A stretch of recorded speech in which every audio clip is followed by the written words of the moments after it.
Hello friends, welcome to Vidyadani DG. दोस्तों, आज का हमारा टॉपिक है संविधान सभा एवं समिति। जैसा कि आप जानते हैं, हमारे देश का जब संविधान बन रहा था तो संविधान सभा का गठन हुआ था। सभा जो होता है वैसे लोगों के समूह करते हैं जहां बहुत सारे लोग जमा हो। ठीक है, तो जब संविधान ही बन रहा था तो बहुत सारे लोग जमा थे, मतलब कई प्रांत के, कई रियासतों के लोग आए थे चुनाव के, जो कि संविधान सभा का जहाँ पे गठन हुआ। और इसके बाद हमारा संविधान का ड्राफ्टिंग का प्रोसेस शुरू हुआ। कई तरह की समितियां बनी, तो जिससे एग्जाम में प्रश्न उठते हैं कि समितियां जो है, इस समिति के अध्यक्ष कौन थे, उस समिति के अध्यक्ष कौन थे, जो कि मैं आपको यहाँ पे सब चीज कर दूंगा क्लियर। एग्जाम में आपका एक भी क्वेश्चन नहीं छूटने वाला। आइए हम देखते हैं। सबसे पहले संविधान सभा का जो गठन हुआ था वो 9 दिसंबर 1946 को हुआ था। ये डेट आप याद रख लीजिएगा, 9 दिसंबर का महीना था, 9 तारीख की, 9 दिसंबर 1946। डॉक्टर सच्चिदानंद सिन्हा को संविधान सभा का पहला अस्थायी यानी कि टेम्पोररी अध्यक्ष चुना गया था। अब इसके पीछे एक कहानी है जो कि मैं आपको बता दूं तो आपका कॉन्सेप्ट क्लियर हो जाएगा कि टेम्पोररी अध्यक्ष क्यों चुना गया। देखिए, कहीं भी हम जाते हैं, जब पहला कोई काम करते हैं तो उस दिन अच्छे से काम कभी कभी होता भी है, कभी नहीं भी होता है, लेकिन वही काम जब दूसरी बार करते हैं तो ज्यादा अच्छे से कर पाते हैं। तो जब पहला मीटिंग हुआ तो किसी को समझ में नहीं आ रहा था कौन क्या बने। तो चूंकि सबसे बुजुर्ग व्यक्ति थे डॉक्टर सच्चिदानंद सिन्हा, और डॉक्टर सच्चिदानंद सिन्हा को इसीलिए उस दिन सर्वसम्मति से अस्थायी अध्यक्ष चुन लिया गया, यानी कि टेम्पोररी यानी कि इंटरिम अध्यक्ष चुन लिया गया, इंटरिम प्रेसिडेंट चुन लिया गया। अब इन्हीं को क्यों चुना गया? जैसा कि आप जानते हैं, हम संविधान में कई देशों से हमने स्रोत लिया है, इस देश से वो लिया है, उस देश से वो लिया। तो फ्रांस एक देश है जिससे हमने बंधुत्व, भाईचारा, रिस्पेक्ट ये सब लिया है। तो चूंकि फ्रांस से हमने ये लिया है तो फ्रांस की टच में ही हमने डॉक्टर सच्चिदानंद सिन्हा को हमारे संविधान सभा ने डॉक्टर सच्चिदानंद सिन्हा को 9 दिसंबर 1946 को सर्वसम्मति से अस्थायी अध्यक्ष चुना। लेकिन जब दूसरी मीटिंग हुई 11 दिसंबर को, अब मैंने यहाँ पे देखिए दूसरी मीटिंग का डेट मेंशन किया है, क्योंकि कभी कभी एग्जाम में दूसरा मीटिंग का डेट आ जाता है। दूसरा मीटिंग कब हुआ था? दूसरा मीटिंग 11 दिसंबर 1946 को हुआ था। उस दिन डॉक्टर राजेंद्र प्रसाद, जो कि भारत रत्न डॉक्टर राजेंद्र प्रसाद बिहार के सिवान जिले के रहने वाले थे, उनको सर्वसम्मति से यानी सभी लोगों ने मिलकर अध्यक्ष चुन लिया, अस्थायी अध्यक्ष यानी प्रेसिडेंट चुन लिया। और ये प्रेसिडेंट हमारे संविधान बनने तक बरकरार रहे, उसके बाद देश के प्रेसिडेंट बने। क्योंकि अध्यक्ष थे संविधान सभा के, जब संविधान लागू हुआ तो प्रेसिडेंट का पोस्ट यहाँ पे हो गया। तो उसके बाद ये हमारे देश के पहले राष्ट्रपति हुए, ठीक है, जो कि बिहार के रहने वाले थे। तो यहाँ पे 4 क्वेश्चन निकला। संविधान सभा का गठन कब हुआ था? 9 दिसंबर 46 को। दूसरा बैठक कब हुआ? 11 दिसंबर को। पहला अस्थायी अध्यक्ष कौन थे? डॉक्टर सच्चिदानंद सिन्हा। पहला अस्थायी अध्यक्ष कौन थे? डॉक्टर राजेंद्र प्रसाद। पहले राष्ट्रपति कौन थे? डॉक्टर राजेंद्र प्रसाद। अब आपको समझ में आया कि डॉक्टर राजेंद्र प्रसाद ही पहले राष्ट्रपति क्यों बने, क्योंकि अध्यक्ष बरकरार रह गए टिल संविधान के गठन होने तक। तो जो अध्यक्ष रहेगा वही चेयरमैन होगा। अब देश का हमारा चेयरमैन कौन होता है? राष्ट्रपति होता है। वास्तविक प्रधान भले ही प्रधानमंत्री होता है, लेकिन कार्यपालिका प्रधान कौन होता है? वो तो राष्ट्रपति ही होता है ना। तो आपको यहाँ तक समझ में आ गया होगा, ठीक है। अब हमारा संविधान जो है 26 नवंबर 1950 को बन के तैयार हो गया। 26 नवंबर 1950 को हमारा संविधान जो है बन के तैयार हो गया, ठीक है। लागू हुआ 26 जनवरी 1950। 26 नवंबर 1949 को बन के तैयार हो गया और 26 जनवरी 1950 को ये लागू हुआ, ठीक है। अब आप पूछेंगे कि 26 जनवरी को ही क्यों लागू हुआ? क्योंकि 1929, ये डेट याद कर लीजिएगा, 1929 को कांग्रेस का राष्ट्रीय अधिवेशन हुआ था, यानी कि राष्ट्रीय मीटिंग हुआ था। इस मीटिंग का अध्यक्षता यानी कि प्रेसिडेंट जो उस मीटिंग के थे, ये पंडित जवाहरलाल नेहरू थे, ठीक है। और ये मीटिंग लाहौर में हुआ था, रावी नदी के तट पे। उस दिन ये जो मीटिंग हुई थी, ये 26 जनवरी 1929 को हुई थी। उस दिन ये तय किया गया था कि देश की आजादी का दिन 26 जनवरी ही मनाया जाएगा, और उसी दिन पूर्ण स्वराज की घोषणा की गई थी कि अब हम किसी के अंडर में या आधा आजादी नहीं लेंगे, जब भी लेंगे पूरी आजादी लेंगे। लेकिन चूंकि हमारा जब देश आजाद हुआ तो 15 अगस्त इंडिपेंडेंस डे हो गया, तो ये 26 जनवरी का डेट को भी तो इम्प्लीमेंट करवाना था ना। इसलिए जब हमारा संविधान जो है 26 नवंबर 1949 को बनकर तैयार हो गया, तो सभी लोगों ने सर्वसम्मति से 2 महीना रुकने का इंतजार किया, और 2 महीने के बाद 26 जनवरी 1950 को संविधान को लागू कर दिया गया और भारत जो है रिपब्लिक ऑफ इंडिया हो गया, ठीक है। हमारा देश गणतंत्र हो गया, ठीक। संविधान बनने में कितना समय लगा? 2 वर्ष 11 माह और 18 दिन का समय लगा। 2 वर्ष 11 माह और 18 दिन का समय लगा, ठीक है। संविधान बनने में 60 देशों के संविधान का अध्ययन किया गया। ये देखिए क्वेश्चन कंफ्यूजन हो सकता है। 60 देशों से संविधान का स्रोत हमने नहीं लिया, हमने 7 या 8 देशों से लिया है, जो मैं आपको बता चुका हूँ। लेकिन 60 देशों के संविधान का अध्ययन किया गया था, ठीक है। 114 दिन तक विचार हुआ कि किससे क्या लिया जाए। 114 दिन तक मतलब लगभग 4 महीना तक विचार किया गया कि किससे क्या लिया जाए, ठीक है। तब जाकर के संविधान का अलग अलग समिति बना और संविधान हमारा तैयार हुआ, ठीक है। मई 1949 में यूनाइटेड नेशन ने मई 1949 में भारत की उपस्थिति दर्ज कराई, ठीक है। भारत यूएन का मेंबर मई 1949 में बन गया था। इंडिया जो है हमारा भारत यूएन का जो मेंबर बना वो मई 1949 में बना, ठीक है। एक क्वेश्चन और आएगा। 22 जुलाई 1947 को 22 जुलाई 1947 को यानी कि आजादी के ठीक लगभग 25 दिन पहले, ठीक है, हम राष्ट्रध्वज को अपनाया गया। जो हमारा राष्ट्रध्वज है तिरंगा झंडा, ठीक है, अशोक चक्र, ये जो है 22 जुलाई 1947 को अपनाया गया, ठीक है। और संविधान चूंकि हमारा बना 26 नवंबर को, लागू हुआ 26 जनवरी से, तो उसके ठीक 2 दिन पहले यानी कि 24 जनवरी से राष्ट्रगान और राष्ट्रगीत, जो कि जन गण मन और वंदे मातरम जो हमारा राष्ट्रगान और राष्ट्रगीत है, इसको अपनाया गया। तो ये था संविधान सभा का। अब आइए हम देखते हैं कि संविधान की समिति, पहले आप इसके बाद देख लीजिए, कुछ समझ में नहीं आया तो आप कमेंट में क्वेश्चन पूछ सकते हैं, तो फिर से वीडियो बना दूंगा, आप एक बार देख लीजिए। इसके बाद संविधान की समिति शुरू करते हैं, ठीक है।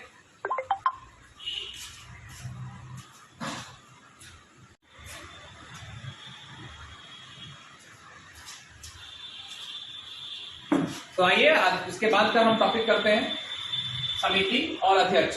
जैसा कि अभी तक आप पढ़ चुके हैं कि संविधान सभा का गठन कब हुआ था, 9 दिसंबर 1946 को हुआ था। दूसरा मीटिंग कब हुआ, 11 दिसंबर को हुआ।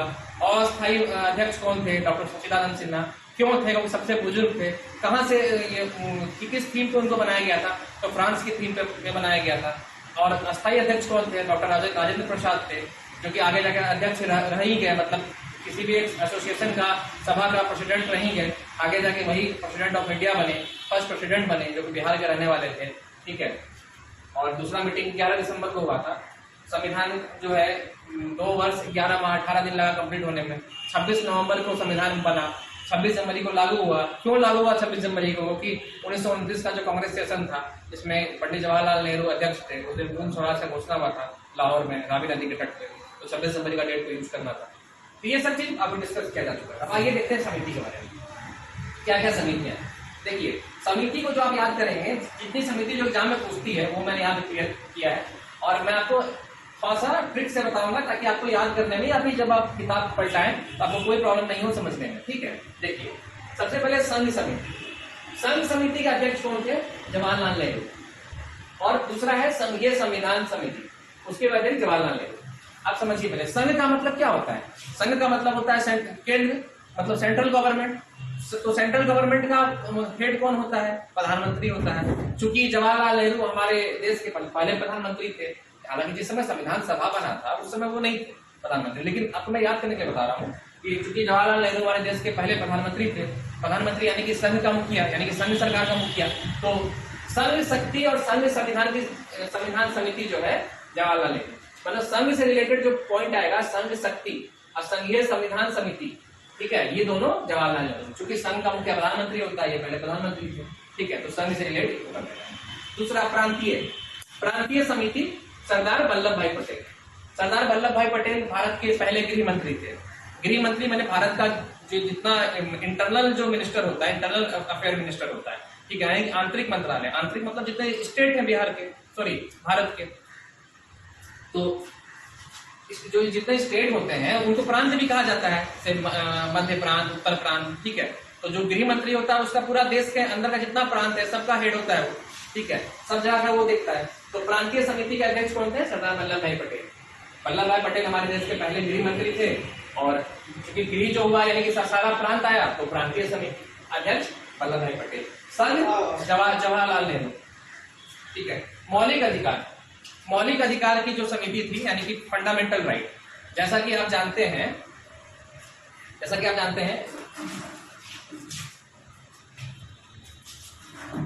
कि मौलिक अधिकार जो है हम लोगों ने यूएसए से लिया था संविधान में, ठीक है, आर्टिकल 12 से 35।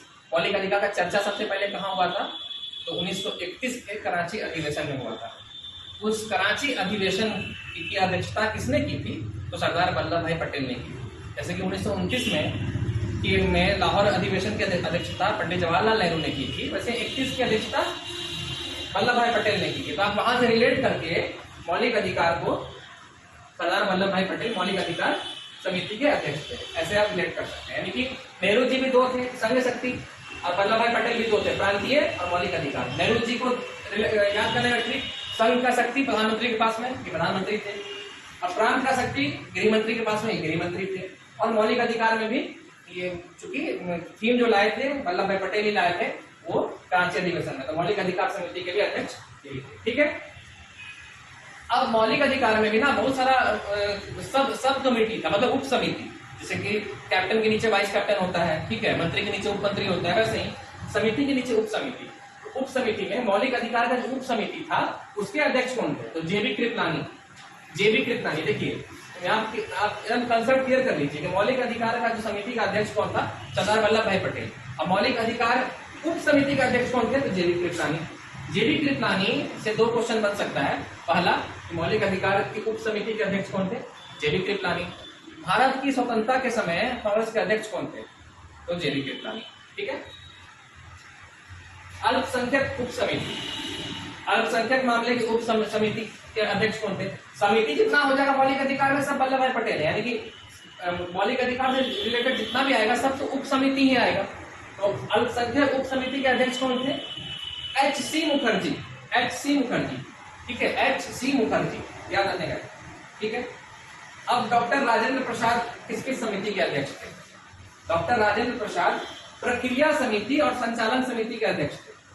ठीक है, हालांकि डॉक्टर राजेंद्र प्रसाद तो पूरे संविधान सभा के ही अध्यक्ष थे, लेकिन उसमें भी उनको डिपार्टमेंट दिया गया था। जैसे कि प्रधानमंत्री पूरे मान के चलिए पूरे मिनिस्ट्री के ही हेड होते हैं प्रधानमंत्री, लेकिन कुछ पोर्टफोलियो वो भी रखते हैं ना, जैसे कि अंतरिक्ष मंत्रालय या फिर कुछ कार्मिक मंत्रालय वैसे रखते हैं, वैसे ही कुछ मतलब कुछ समिति इनको भी दिया गया था कि पर्सनली आप इनको देखिए। तो कौन कौन समिति? प्रक्रिया समिति और संचालन समिति। क्योंकि पूरा संविधान सभा का संचालन वो ये देख रहे थे, तो संचालन समिति कैसे प्रक्रिया में काम कर रहा है, क्योंकि संविधान सभा के हेड भी थे डॉक्टर राजेंद्र प्रसाद, तो कैसे प्रक्रिया में काम कर रही है प्रक्रिया समिति डॉक्टर राजेंद्र प्रसाद। तो आपको ये क्लियर हो गया होगा। संघ समिति नेहरू जी, प्रांतीय और मौलिक अधिकार वल्लभ भाई पटेल, उप समिति जो है जेबी कृपलानी, अल्पसंख्यक उप समिति एच.सी. मुखर्जी, प्रक्रिया समिति डॉक्टर राजेंद्र प्रसाद, संचालन समिति डॉक्टर राजेंद्र प्रसाद। ठीक है, इतना हो गया। अब आइए वीवीआई क्वेश्चन के लिए। वीवीआई क्वेश्चन क्या? प्रारूप समिति। ठीक है, एकदम इसको याद कर लीजिए, रट लीजिए जो करना है, ये बहुत इंपॉर्टेंट क्वेश्चन है। प्रारूप समिति मतलब क्या होता है? ढांचा। संविधान में हमने अलग अलग देश का संविधान का अध्ययन किया, 60 देशों के संविधान का अध्ययन किया, और उसके बाद लगभग 6 या 7 देशों के 8 देशों के संविधान से हमने संविधान को लिया। ठीक है, तो वो जो लिखाया यानी कि ड्राफ्टिंग हुआ संविधान का, ड्राफ्टिंग मतलब प्रारूप समिति के अध्यक्ष कौन थे? ठीक है, प्रारूप समिति के अध्यक्ष थे डॉक्टर भीमराव अंबेडकर। ये क्वेश्चन एग्जाम में अनेकों बार पूछा है, चाहे एग्जाम कांस्टेबल का हो कि यूपीएससी का हो, खाली क्वेश्चन को ट्विस्ट किया गया है, लेकिन पूछा है ये। डॉक्टर भीमराव अंबेडकर प्रारूप समिति के अध्यक्ष थे। प्रारूप समिति में कितने मेंबर थे? प्रारूप समिति अकेले तो अंबेडकर जी बैठ के लिखे नहीं होंगे, उनके साथ कुछ सहयोगी भी होंगे, तो 7 मेंबर। अब आपको समझ में आया संविधान किसी एक व्यक्ति ने नहीं बनाया है, लेकिन भीमराव अंबेडकर को ही संविधान का निर्माता क्यों कहा जाता है? क्योंकि ड्राफ्टिंग कमेटी के हेड होते हैं, यानी कि प्रारूप समिति के वो हेड। ठीक है, तो इसमें 7 मेंबर थे। तो 1 बाय 1 आपको इसका नाम याद रखना पड़ेगा, क्योंकि कभी कभी एग्जाम में ऐसे क्वेश्चन पूछता है कि इनमें से कौन प्रारूप समिति के अध्यक्ष नहीं थे। ठीक है, सॉरी मेंबर नहीं थे, अध्यक्ष तो भीमराव अंबेडकर जी ही थे, लेकिन मेंबर नहीं थे। आइए देखते हैं। भीमराव अंबेडकर जो थे प्रारूप समिति के अध्यक्ष थे। दूसरे जो मेंबर थे वो थे गोपाल स्वामी अयंगर, गोपाल स्वामी अयंगर। ठीक है, तीसरे जो मेंबर थे वो थे कृष्ण स्वामी अय्यर। देखिए याद करने का कितना है, कृष्ण भगवान के नाम पे ही 2 है। पहला तो भीमराव अंबेडकर हो गया अध्यक्ष, दूसरा गोपाल और कृष्ण, दोनों कृष्ण भगवान का ही नाम है। ठीक है, गोपाल स्वामी अयंगर और कृष्ण स्वामी अय्यर। ठीक है, हो गया। तीसरा, चौथा के.एम. मुंशी, के.एम. मुंशी। ठीक है, पांचवा मोहम्मद सादुल्ला। छठा और 7वां को आपको थोड़ा सा विशेष करके याद करना पड़ेगा, क्योंकि अगर आपसे क्वेश्चन पूछा जाएगा कि संविधान के प्रारूप समिति के कितने मेंबर थे, तो 7 मेंबर थे, और क्वेश्चन पूछा जाएगा कि संविधान की प्रारूप समिति में कुल कितने लोगों ने काम किया, तो 9 लोगों ने काम किया। कैसे? छठा जो थे एन माधव राव, ये बीएल मित्र को रिप्लेस किए थे। बीएल मित्र इनके जगह पे पहले थे, यानी बीएल मित्रा इनके जगह पे पहले थे। स्वास्थ्य कारणों से उन्होंने त्याग पत्र दे दिया और उसके जगह पे एन माधव राव आ गए। ठीक है। और सातवां जो थे वो थे टीटी कृष्णचारी। देखिए कृष्ण जी के नाम पे 3 है, कृष्णचारी, गोपाल स्वामी, कृष्ण स्वामी। ठीक है। तो टीटी कृष्णचारी जो है ये डीपी खेतान की जगह पे आए थे, डीपी खेतान की जगह पे आए थे। तो वो तो गए 7, लेकिन इन लोग ये दोनों जो है इनके जगह पे आए थे। तो कुल व्यक्तियों की संख्या पूछेगा तो 9, और कितने मेंबर थे पूछेगा प्रारूप समिति में, तो 7। तो मुझे लगता है कि आपको ये नाम अच्छे से याद हो गया होगा। डॉक्टर भीमराव अंबेडकर, गोपाल स्वामी अयंगर, कृष्ण स्वामी अय्यर, के.एम. मुंशी, मोहम्मद सादुल्लाह, एन माधव राव और टीटी कृष्णचारी, ये प्रारूप समिति के मेंबर थे, जिसकी अध्यक्षता डॉक्टर भीमराव अंबेडकर कर रहे थे। इसलिए भीमराव अंबेडकर को संविधान का निर्माता भी कहा जाता है। ठीक है। तो ये समितियां थी जो भी आपको एग्जाम में पूछता है। ठीक है। अब नेक्स्ट क्लास में हम आपको पढ़ाएंगे प्रियम्बल। ठीक है। तब तक आप देखते रहिए विद्यादानी डीजी।